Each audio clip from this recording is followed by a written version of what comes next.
नमस्कार दोस्तों, मैं हूं रेलवे पॉइंट्समैन। दोस्तों आज इस वीडियो में हम बात करने वाले हैं असिस्टेंट पॉइंट्समैन की जो सैलरी है वो कितनी बनती है। यदि आप आरआरबी ग्रुप डी में सेलेक्टेड हैं तो आपको पता होना चाहिए कि आपकी सैलरी कितनी बनेगी। तो इस सैलरी स्लिप में हम पॉइंट्समैन की सैलरी स्लिप देखने वाले हैं, पॉइंट्समैन बी की, है ना। तो स्टार्ट करते हैं हमारी वीडियो को दोस्तों। तो आप सबसे पहले देख सकते हैं यहाँ पर मैं जो सैलरी स्लिप दिखा रहा हूँ वो अक्टूबर 2025 यानी लेटेस्ट मंथ की सैलरी मैं आपको यहाँ दिखा रहा हूँ। सैलरी स्लिप में आपको क्या क्या दिया जाता है उसकी डिटेल देखेंगे। सबसे पहले आपका नाम होता है, उसके बाद आपका पॉइंट्समैन यानी आपका पद नाम क्या होता है वो दिया होता है, यहाँ पॉइंट्समैन भी है। उसके बाद आपका डिपार्टमेंट क्या है, ऑपरेटिंग डिपार्टमेंट यहाँ पर आपको दिया होता है। नेक्स्ट हम बात करें तो आपका स्टेशन दिया होता है, साथ में आपका बिल यूनिट यहाँ पर आपको दिया होता है। आगे हम बात करें आधार कार्ड आपका यहाँ दिया होता है। नेक्स्ट हम आगे चलते हैं तो देखते हैं यहाँ पर आपको क्या क्या डिटेल दी होती है। डेट ऑफ बर्थ आपको नेक्स्ट यहाँ पर दी जाती है। नेक्स्ट आपकी डेट ऑफ ज्वाइनिंग, मेरी जो डेट ऑफ ज्वाइनिंग है वो है 18/5/2023 की। तो यानी मुझे लगभग 2.5 साल हो गया है वर्क करते हुए। और मेरा जो लेवल है वो लेवल 1 है और असिस्टेंट पॉइंट्समैन में एक सिलेक्टेड हूँ चेन्नई डिवीज़न में। अगर बेसिक पे की बात करें तो यहाँ 18,500 मेरा बेसिक पे है। जब मैं ज्वाइनिंग किया था तब मेरा 18,000 बेसिक पे था, अभी 18,500 है। अगर देखा जाए हर साल एक इंक्रीमेंट लगता है, लेकिन मेरे एक चार्जशीट आ गई थी, पेनल्टी आ गई थी, उसके कारण मेरा 1,000 से 1,500 रुपये का मंथली लॉस हो रहा है। इसलिए एक साल का मेरा इंक्रीमेंट कट हो गया था, नहीं तो मेरा यहाँ बेसिक पे 1,900 होता। आगे हम बात करें जब मेरा नेक्स्ट प्रमोशन लगेगा वो लगेगा 1/1/2026 में, जो मेरा इंक्रीमेंट लगेगा। मोबाइल नंबर आपको नेक्स्ट यहाँ पर दिया जाता है। आगे हम नेक्स्ट बात करते हैं तो ये आपकी जो पूरा प्रोसेस दे रखा है ये वाला, ये एक तरह से बैंक डिटेल है, तो इसको मैं हाइड करके रखता हूँ क्योंकि ये दिखाना अलाउ नहीं है। नेक्स्ट हम मेन अपने वीडियो पे आते हैं। जो मेन मैं आपको बताना चाहता हूँ, यदि आप आरआरबी ग्रुप डी में चयनित होते हैं किसी भी पोस्ट पे, तो आपकी सैलरी लगभग 35 से 36 हज़ार रुपये बनेगी स्टार्टिंग में।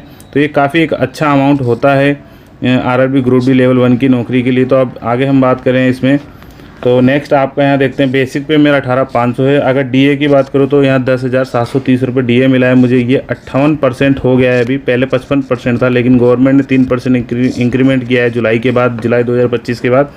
तो जिसके कारण मेरा जो डी है महंगाई भत्ता 10,730 रुपये हो गया है। यहाँ पर आप ये देख रहे हैं एरिया डी है, ये जो पिछले 4-5 महीने से मेरा जो डीए बढ़ा है उसका टोटल जुड़ के आया है यहाँ पर 555 एक्स्ट्रा मुझे पेमेंट मिला है इस महीने।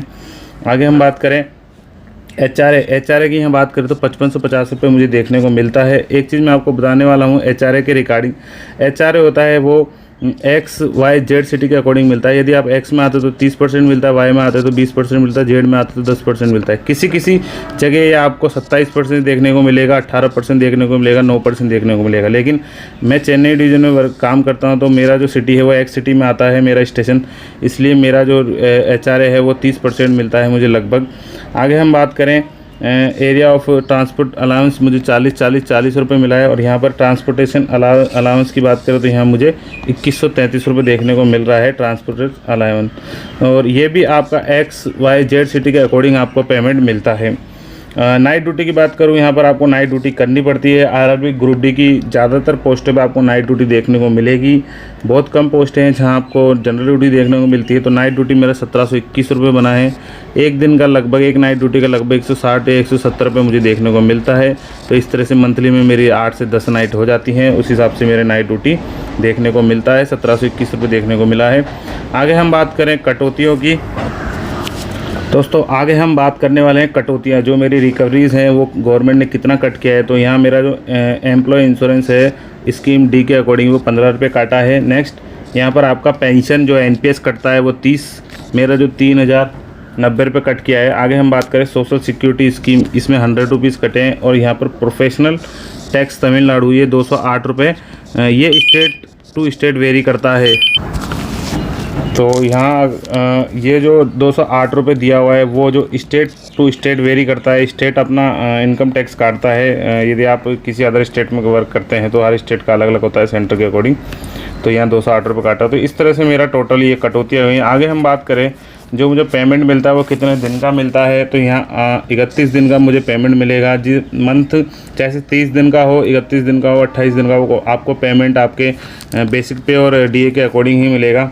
तो यहाँ 31 दिन का ये महीना है अक्टूबर 2025, तो उस अकॉर्डिंग मुझे 31 दिन के लिए पेमेंट मिला है। जो मेरा टोटल ग्रोस बना है वो 40,419 रुपये देखने को मिलता है यहाँ पर। तो अब यहाँ पर जो मेरा कुल कटौती हुई है, जो एनपीएस और जो स्टेट इनकम टैक्स कटा है उसके अकॉर्डिंग 3413 रुपये यहाँ मेरा कट चुका है। और मेरा जो वर्क डे है वो मैंने एक भी दिन लैप्स नहीं किया है तो 0 दिखा रहा है। तो इस तरह से मुझे कुल जो नेट पे है वो 37,006 रुपये में यहाँ पर मेरा टोटल बैंक में मेरा क्रेडिट हुआ है 31 तारीख को।